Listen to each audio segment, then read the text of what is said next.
Hello everyone, आज मैं आपके लिए लेकर आई हूँ जेड डायनेस्टी का सीजन 3। तो जैसा कि लास्ट एपिसोड में हमने देखा था कि ज़ेफ अनविच ट्राइब के क्लूज को ढूंढते हुए फेंगशियांग वैली की फायर ऑल्टर में दाखिल हो गया, जहाँ पर उसकी मुलाकात हुई नाइन टेल्ड फॉक्स डीमन से, जिसे फेंगशियांग वैली के शांग गुयांग ने 300 सालों से वहाँ पर कैद रखा था। तो ज़ेफा ने उस फॉक्स डीमन को आजाद करते हुए फायर ऑल्टर को एक्सप्लोर कर दिया। ज़ेफा ने उस फॉक्स डीमन यानी कि शाओबी की हेल्प की थी, जिसके चलते शाओबी उसे विच ट्राइब के बारे में बता देती है, जो कि चिली विलेज में कई सौ सालों से छुप कर रहती आई। तो ज़ेफ शाओबी को लेकर चिली विलेज के सुप्रीमेंडर से मिलने पहुंच गया, जिनके पास रिजरेक्शन टेक्निक की पावर थी। लेकिन इससे पहले कि वो सुप्रीमेंडर ज़ेफ की मदद कर पाए, चिली विलेज पर मू ट्राइब ने अटैक कर दिया था। तो अब इस विलेज को बचाने की कोशिश में ज़ेफ की evil power out of control होकर उसने पूरे मू ट्राइब का खात्मा कर दिया। तब तक राइचस सेक्ट के लोग भी वहाँ पर पहुंच चुके थे, जो कि ज़ेफ को कातिल समझकर उसे मारने की कोशिश करते हैं। मगर शाओबी ने समय रहते अपने दोस्त ज़ेफ को बचा लिया। उन्हें बस जिन ट्राइब के सुप्रीमेंडर को बियाओ के पास ले जाना है, ताकि वो बियाओ को रिजरेक्ट कर पाए।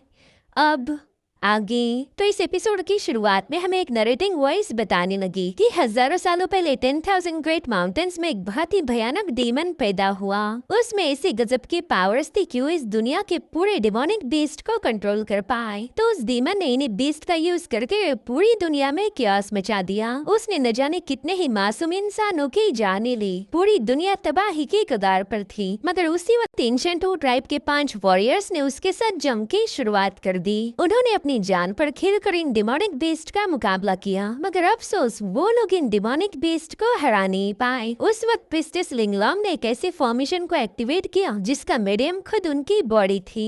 इस लेजेंडरी फॉर्मेशन को कहा जाता था a demon mystic fire formation. Priestess Linglong ने इस फॉर्मेशन का यूज करते हुए जब उस डेमन को सप्रेस किया, तब उनकी आंखों में मायूसी थी। साथ ही वो डेमन तड़पते हुए इससे पूछ रहा था कि बताओ तुमने मेरे साथ ऐसा क्यों किया। तो इस तरह से प्रिस्टेस लिंगलॉन्ग ने खुद को सैक्रिफाइस करते हुए इस दुनिया को बचा लिया। उन्होंने ग्रेट माउंटेन्स में मौजूद एक केव में उस डिमोनिक बीस्ट को अपने ग्रेट पावर का यूज करते हुए सप्रेस कर दिया। लेकिन इसी कोशिश में प्रिस्टेस लिंगलॉन्ग की सारी पावर खत्म होने लगी। वो अब पूरी तरह से एग्जॉस्ट होकर स्टोन स्टैचू में तब्दील हो चुकी थी। अब वो यहीं पर स्टैचू बने हुए उस ईवल को इटर्निटी के लिए दफन रखेगी। दरअसल ये कहानी कोई और नहीं बल्कि जिन ट्राइब के सुप्रीम एल्डर सुना रहे थे। वो कहते हैं कि प्रिस्टेस लिंगलॉन्ग ने मरने से पहले अपने 5 सेक्रेड आर्टिफैक्ट उनके 5 वफादार वॉरियर्स के हवाले कर दिए। इन 5 आर्टिफैक्ट को प्रोटेक्ट करना उन वॉरियर्स की जिम्मेदारी थी। प्रिस्टेस ने उन्हें बताया कि आर्टिफैक्ट कभी भी उस केव में इकट्ठा नहीं होने चाहिए। जब तक ये एक नहीं होती तब तक वो डेमन गॉड कैद रहेगा।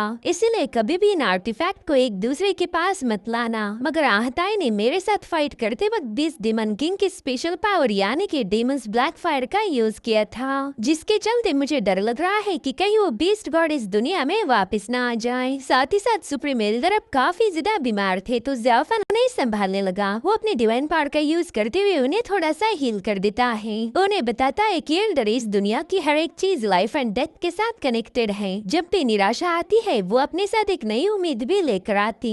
इसलिए आप बिल्कुल परेशान मत हो, मैं इस मैटर को संभाल लूंगा। साथ ही शाओबी कह रही थी कि इस दुनिया में अच्छाई और बुराई के दरमियान की जंग चलती आ रही, लेकिन हर एक चीज का अंत निश्चित है। अगर बीस्ट गॉड अवेकन हो गया तो सबको एक साथ मिलकर उसका मुकाबला करना पड़ेगा। तब शायद इस दुनिया में चलती आ रही हजारों सालों पुरानी जंग का भी खात्मा हो जाएगा। अब वहाँ पर हम ज़ेफ के ग्रे मंकी को भी देख पाते हैं, जो कि लगातार छीके जा रहा था। जो एक सुप्रीम एल्डर बताते हैं कि शायद इस मंकी को बीस्ट रिपेलिंग पाउडर से तकलीफ हो रही है। दरअसल इस स्मोक में छोटे मोटे बीस्ट को दूर रखने की एबिलिटी है। हाँ, मगर ये पावरफुल बीस्ट को रोक नहीं सकती। मैं बस उम्मीद करूंगा कि हम अपने डेस्टिनेशन पर सेफली पहुंच जाएं। अब सीन शिफ्ट होकर हमें किंगलॉन्ग दिखाया गया, जो कि डेमन किंग को खबर देता है कि ज़ेफ एक बहुत बड़े जादूगर को लेकर आने वाला है। शायद वो सुप्रीम एल्डर हमारे बियाओ को बचा सकते। जो सुनते ही डेमन किंग काफी ज्यादा शॉक हो गए। इन पूरे 10 सालों में उन्हें इतनी अच्छी खबर कभी नहीं मिली थी। तो किंगलॉन्ग को हुक्म देते कि जल्दी से सुप्रीम एल्डर और ज़ेफ को एस्कॉर्ट करने के लिए अपने और लोग भेज दो। हम सब मिलकर सुप्रीम एल्डर का स्वागत करेंगे।